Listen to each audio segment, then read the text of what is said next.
Hello everyone, welcome back all of you, and in this session we are going to discuss mechanical types of flow meters, and instead of discussing them individually we'll try to make kind of summary on all of them so that we can correlate all of them, because the output expression is going to be something somewhat similar for all of them. So we'll have the derivation at once itself. So the Venturi meter, I have drawn a diagram on the board. So for all the flow meters I have drawn the diagram. So for Venturi meter, it is going to look something like this, and this is going to be the orifice meter, and then we have nozzle meter, and then pitot tube. So in all the cases we have one opening to measure the pressure P1, and the another opening to measure the pressure at as P2. So and also the pressure 1 is going to be greater than pressure 2. So the flow is going to take place from higher pressure to lower pressure. So in the first case, Venturi meter, the flow will be like this, and it will enter inside the flow meter and it will move something like this. So we are going to measure the pressure P1 at this point and pressure P2 at throat. Whereas in the case of orifice meter, the flow line will be something like this, and coming out of the meter, here we are going to feel one region as, it is named as vena contracta. So here this point the pressure will be P1 and here it will be P2. Whereas in the case of nozzle meter, the construction is going to be little different. So the construction is going to facilitate the smooth outlet of the streamlines. So here the pressure will be P1, and at this point again we are going to feel vena contracta. The pressure will be P2 at this point. And here in this case of pitot tube, the pressure P1 is going to be the static pressure, and at this particular point the velocity of the molecule V2 is going to be 0, because the flow is going to be in this particular direction, and when molecules hit this particular point the velocity is going to be 0. So due to that we are going to have some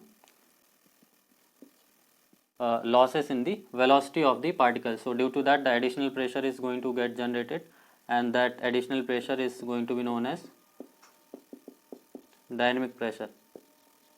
So the pressure static plus pressure dynamic, and combinedly it is going to be named as pressure stagnant. So this is going to be the concept in all these four cases, and the derivation which we are going to do is going to be completely based on Bernoulli's energy equation. And Bernoulli's energy equation says that pressure plus half rho v square plus rho g z is going to be constant. So we'll take one point as A and another point at B. In all the cases this P1 point has taken as B, and the P2 point is taken as, sorry, P1 point is taken as A and P2 point is taken as B. So at point A we'll write the total energy P1 plus half rho V1 square plus rho z Z1 is equal to be total energy at point B. P2 plus half rho V2 square plus rho z Z2. Simplifying this, we have P1 minus P2 is equal to half rho V2 square minus V1 square plus rho g Z2 minus Z1. And now we'll divide by rho also. So P1 minus P2 divided by rho is equal to half V2 square minus V1 square plus z Z2 minus Z1. And using the law of continuity, we have A1 V1 is equal to A2 V2. So the mass flow rate, the amount of mass entering at point P1 should be equal to the amount of mass leaving at the point P2, because Bernoulli's equation has the assumption that the fluid is going to be the incompressible one. So we are not considering the effect of all the losses. So this will become as delta P by rho equal to half, and V2 square minus V1 will put as A2 by A1 into V2. So A2 square by A1 square into V2 square plus G Z2 minus Z1, and from here we will try to calculate V2 square. So this will become delta P by rho is equal to V2 square and we'll take it as 2 will multiply here first. So 2 delta P by rho V2 square 1 minus A2 square by A1 square, and here also 2 will get multiplied 2G Z2 minus Z1, and the expression for V2 square we can have like V2 square is going to be 2 delta P by rho minus 2G Z2 minus Z1. This term is taken that side and whole thing will be multiplied by 1 minus A2 square by A1 square. And now we wish to calculate the flow rate. Q is equal to, either we can write A1 B1 or A2 B2, as we have calculated V2 square, so we will make use of A2 B2. So we'll as of now we'll write it as A2 square and V2 square.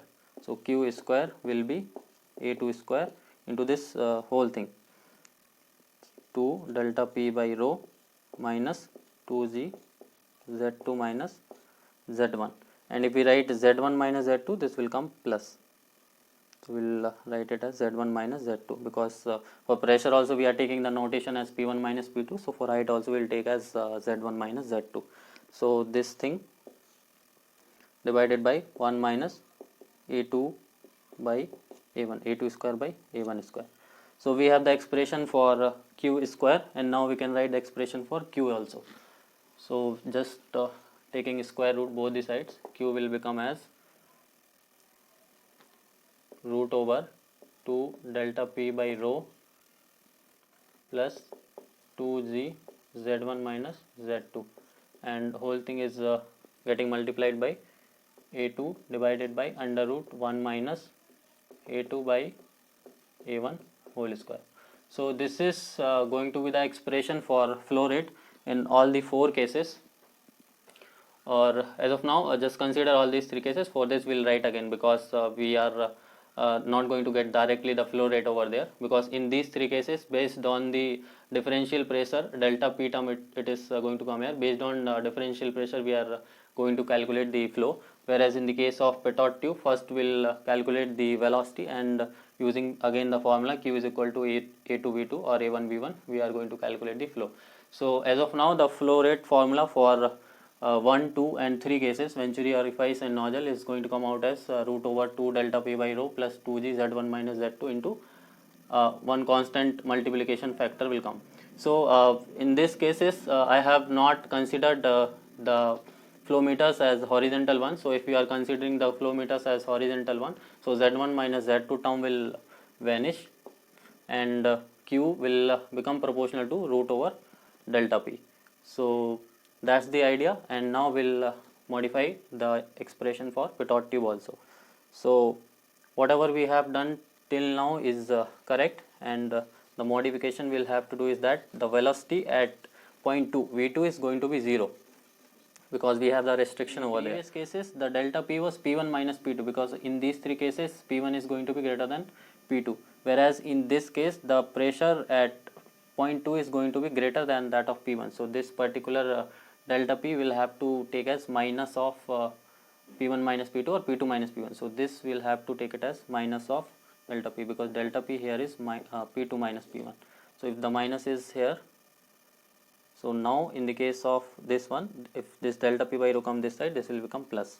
So okay, yeah. So again, if I am taking the Pitot tube as horizontal one, so Z2 minus Z1 term will vanish, and velocity will come as root over 2 delta P by rho. And now we can calculate the flow as Q is equal to A1 into V1. And in this particular case, based on the differential pressure, first we are calculating velocity and then we are calculating the flow rate. So that you have to keep in mind. So that's the idea about all these 4. And also I have written the CD. So I have not discussed anything about CD now, because whatever we are calculating, this Q in both the cases is going to be the ideal one. But actually in the practical case we are going to face losses. So Q practical is going to be CD into Q ideal, because while applying Bernoulli's equation we have considered all the ideal conditions, but in practicality we are going to have the losses. So venturi meter is going to have the minimum number of losses, so the CD value is high, 0.97, whereas in the case of orifice the losses are going to be too high. So this is going to have the lowest CD value, so it is going to be 0.65. And in the case of nozzle meter, it is having more losses than Venturi meter but less losses than orifice meter, so it has CD value in between Venturi and orifice. So that's the basic idea about all these variable head flow meters. Why they are called as variable head? Because we are making use of delta P principle. But in the case of the next one, fifth one, we are going to discuss rotameter. There the delta P is going to be constant, whereas the area is going to be vary. So that will be called as variable area but constant head flow meter. So let us proceed with rotameter. And in the case of rotameter also, the background principle is going to be same as Bernoulli's energy equation. Only difference which we are going to encounter here is that in the previous cases we were making use of pressure difference delta P, whereas in this case the delta P is going to be same but the area is going to vary. In the previous cases the values for area 1 and area 2 were fixed. So I have taken float which is having density of rho f, area is AF, and the volume is Vf, and the mass I have taken as Mf, and I am assuming the water flowing from the bottom is density of water is rho H2O. And also we have to keep in mind rotameter is always used in vertical position because the float then only is going to experience the gravitational force downward, because whenever there is no flow then only the float will automatically come to its zero position due to the gravitational force. So that you have to keep in mind. And also one more question, why rotameter is called as rotameter? Because when the force is getting applied from the bottom due to the thrust force, though the float is going to move upward, but also it is going to make rotatory motion. So that's the main reason why rotameter is called as rotameter. So now we'll try to write the force equation from in the upward direction and in the downward direction. So in the upward direction, and I am assuming the pressure value at bottom point is PA and is the top point as PB. So we are going to have the pressure difference as PA minus PB, and that is going to come as constant one. So that only we have to prove. So pressure is given as force per unit area. So force will come as pressure PA minus PB into area, and area will be area of float. And in the downward direction we are going to have the net force in the downward direction due to gravitational we are going to have mg, whereas due to the buoyancy we are going to have force as force of buoyancy. So the downward direction mg, mass is given as density into volume, so rho of float into volume of float into g, minus in the net force we are writing in the downward direction, so we'll subtract it. So force of buoyancy is given as rho of water volume of float into g. Why we are taking the rho of water? Because buoyancy works on the principle of the amount of water which is getting displaced, the volume of water which is getting displaced due to the volume of float, that volume only is going to apply the pressure in the pressure due to buoyancy. So we have to consider the density of water. So it is going to come out as rho f minus rho of water into Vfg. And in the equilibrium position, the upward force is going to equate the downward force, and rotameter is going to maintain a constant height for the constant flow rate. So in the equilibrium position, upward force is going to be Pa minus Pb into area of float, and downward force is going to be rho f minus rho of water into Vfg. So this is delta P is going to be density of float minus density of water or density of fluid I am taking as water, Vfg divided by area of float. So by seeing this expression we can clearly see that the density of float is going to be constant, the density of fluid I have taken as water, it is going to be a constant value, and volume of float, once the float is designed, it has constant volume, and gravitational force or acceleration also has the constant value, and the area of float is also constant. So hence we can clearly see that the delta P is going to be the constant value. So it is going to be known as constant head variable area flow meter. So the working principle of rotameter is going to be based on the principle of Bernoulli's equation only, but instead of delta P, the pressure as a variable one, we are going to have the area as the variable one.